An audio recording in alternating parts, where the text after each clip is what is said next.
라스트 씬으로 이어갑니다. 오늘장 여러분들께서 오후장에 공략해야 되는 종목 궁금하시다면요. 오늘 이 명장면들 꼭 체크하셔야 될 겁니다. 엠비엔골드 신광선 매니저와 함께 만나볼게요. 매니저님 안녕하세요. 네, 안녕하세요. 신광선입니다. 네, 반갑습니다. 먼저 오늘 저희 리뷰부터 시작을 해보도록 할게요. 저희 종목 중에 GS건설을 담았었는데 오늘 장중에 52주 신고가를 터치했더라고요. 상승 모멘텀 유효하다고 봐도 될까요? 네, 뭐 계속 넘어가고 있죠. 꾸역꾸역 계속 약간의 눌림을 주면서 올라가고 있고 사실은 잭슨홀 미팅 이후에는 약간 좀 이제 금리 인하는 누구나 알고 있는 사실이고 그에 대한 확정적인 부분들을 뭐 예상대로 파월 연준 의장이 얘기를 했기 때문에 저는 사실은 그 이후에 좀 며칠 좀 눌렸다가 좀 가지 않을까 싶었는데 바로 뭐 앞서 말씀드린 대로 52 신고가가 나오는 흐름이 나왔고요. 애초에 목표 가격을 높게 말씀을 드렸어요. 25,000원 정도로 말씀드렸기 때문에 뭐 이거 말고도 다른 건설주들도 대형 건설주들이겠죠. 특히 우리나라의 그 국내 내수 기반의 주택 건설 쪽은 계속해서 긍정적인다 이렇게 좀 보시면 좋을 것 같고 이렇게 되면 건설주에 대한 매도 사이는 어디까지 봐야 되느냐 뭐냐 기간으로 굳이 따진다면은 9월 17일, 18일 날 FOMC가 있습니다. 예. 그러면 이제 9월 18일 날 이제 성명서가 나오면서 금리를 아마 이제 정말 몇 년 만에 처음으로 이제 금리 인하를 할 텐데 2년 넘는 시간 동안에 금리가 계속해서 올라가고 동결됐기 때문에요. 아마 그때까지는 기대감으로 계속해서 올라갈 가능성이 있다. 이렇게 좀 말씀드릴 테니까요. GS건설뿐만 아니라 뭐 건설. 그러면 이제 오히려 저는 이렇게 생각해요. 건설 쪽에서도 자재라든지 뭐 공작기계 쪽도 우리가 좀 이제 시세가 어느 정도 분출되고 나면 좀 이등주로 좀 담아야 되지 않을까. 이쪽에 좀 잘 못 가고 있는데 그쪽에 대한 코멘트는 제가 이렇게 말씀드리고 싶어요. 바로 아마 9월 초나 뭐 다다음 주부터 좀 움직일 가능성이 있지 않을까 싶기 때문에 통상 역사적으로 건설주를 먼저 치우고 가면은 그 다음에 2등 후발로 공작기계라든지 그쪽이 같이 좀 움직인다, 따라가더라. 이렇게 좀 말씀드릴 테니까요. 9월 18일 FOMC까지는 계속해서 중간에 부침이 있어도 홀드한다라고 말씀드릴 테니까요. 참고하시면 좋을 것 같아요. 네, GS건설 9월 FOMC 때까지 쭉 지켜보시는 전략 좋으실 것 같습니다. 그럼 오늘 새로운 명장면 한번 만나보도록 할게요. 화면으로 함께 만나봅니다. 네, 보시죠. 네. 좀 오늘 되게 늦네요. 네. 오늘 첫 번째 명장면 드디어 화면에 떴습니다. 네. 자, 이거는 어떤 장면이라고 봐야 될까요? 자, 오늘 이제 새벽 5시 정도 넘어서 따끈따끈한 이제 골드만삭스의 보고서 내용 중에 한 그림을 발췌해 나왔다. 이렇게 좀 보시면 되는데 보면은 엔비디아의 티커가 있죠. 엔비디아의 EPS. 미국 같은 경우에는 이제 주당 순이익 얼마를 버느냐, 한 주당 얼마를 너네 회사가 버는 거야 라고 되어 있고요. 자, 이게 보시면 S&P 500의 볼륨턴 스트럭처라고 해서 쉽게 얘기해서 이제 여러분들 공포지수라고 많이 들어보셨을 것 같아요. 변동성 지수. 공포지수가 갑자기 급등이 나오면은 주가가 어떻게 되죠? 통상 반대로 빠지고요. 변동성 지수가 조금 약세로 전환되면서 하락 안정화가 되면은 주가는 안정적으로 올라간다. 자, 근데 지금 우리 보시면 좌측 보시면요. 엔비디아 EPS가 지금 보시면 이제 엔비디아가 이제 며칠 뒤에 이제 발표되죠. 이틀 뒤에 이제 발표가 되는데 엔비디아 실적 발표 EPS 이 날에 변동성 지수가 갑자기 올라간다는 거예요. 그 뜻은 뭐냐면 일단 지금 트렌드를 봤을 때 이 빅스 트렌드 이제 골드만삭스가 예측한 시나리오라고 좀 보시면 될 것 같아요. 이게 제 의견이 아니고요.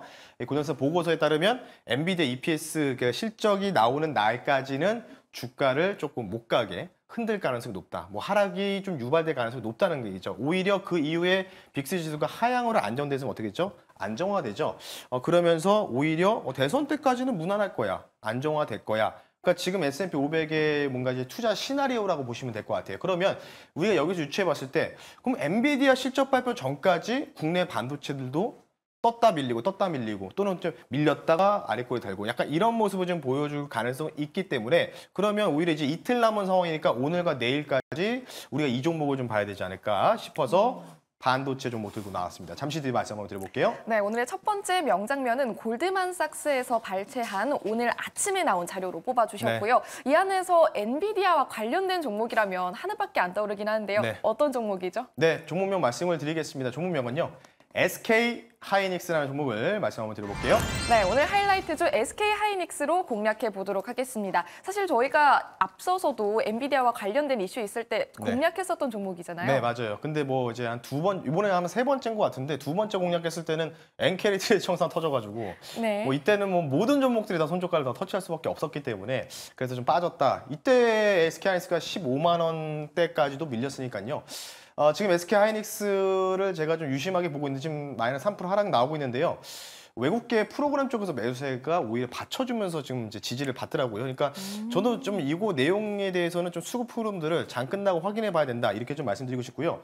SK 하이닉스는 뭐 굳이 제가 설명을 안 해드려도 되는 종목이다 이렇게 좀 보시면 좋을 것 같습니다. 어쨌든 이제 엔비디아의 실적 여파에 따라서 실적이 어떻게 나오는지 요거에 따라서 일단 지금 골드만삭스에서는 엔비디아 실적 발표 나오면 플러스 마이너스 9% 정도의 주가 변동성을 보인다.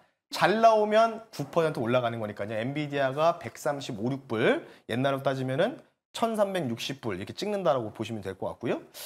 만약에 빠지면은 이제 110불대로 안착한다. 이렇게 좀 보시면 좋을 것 같기 때문에 엔비디아 실적 발표로 인해서 이제 옵션 구조를 한번 골드만삭스가 확인해 보니까 플러스 마이너스 위아래로 9% 내외의 변동성이 있다라고 측정을 했고요.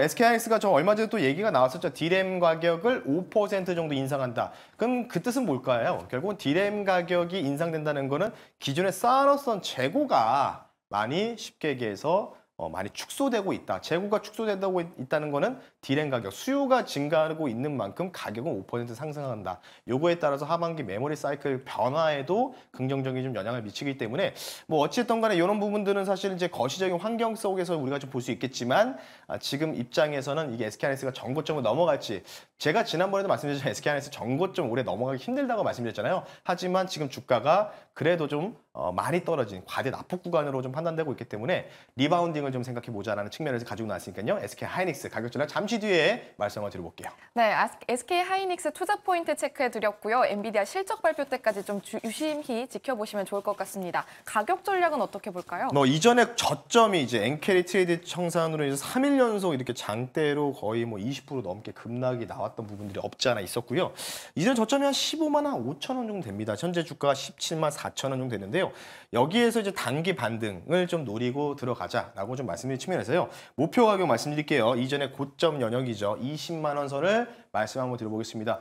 그럼 한 15%, 16% 나올 겁니다. 참고하시면 좋을 것 같고요. 손절 가격은 16만 5천 원 선을 말씀을 드릴 테니까 여기서 이제 넘어가면 좋겠지만은 넘어가기는 좀 쉽지 않아 보이죠. 미국과 한국의 이 차이가 있기 때문에 엔비디아는 넘어갈 가능성이 높잖아요. 실적 발표가 9% 정도 변동성 나오면 근데 SK하이닉스는 한 이 정도까지 20만 원 초반까지 회복하는 정도만 우리가 생각해보고 여기 왔을 때 엔비디아의 실적 업황에 대한 흐름 보면서 추가적으로 대응해보자라고 말씀드릴 테니까요. 참고하시면 좋을 것 같습니다. 네, SK 하이닉스 목표 주가 20만 원 제시해 드릴 테니까요. 참고해 보시길 바랍니다. 이어서 두 번째 명장면 예고편으로 한번 체크해 볼게요. 화면으로 만나보겠습니다. 이번에는 또 자료로 준비해 주셨는데 네. 어떤 장면이죠? 자, 오늘 이제 오전에 뜨겁게 달궜었던 이제 딥페이크 이제 관련주들이 현재 좀 상한가를 들어간 종목도 있고 여러 종목들이 많이 나왔는데 윤석열 대통령께서도 이제 발언이 나왔었죠. 딥페이크 범죄. 그 말고도 이제 내년을 위한 12대 국가전력 기술 관련된 육성 계획에 대한 예산안 편성 과정에서 이 기본 계획을 좀 발표했습니다.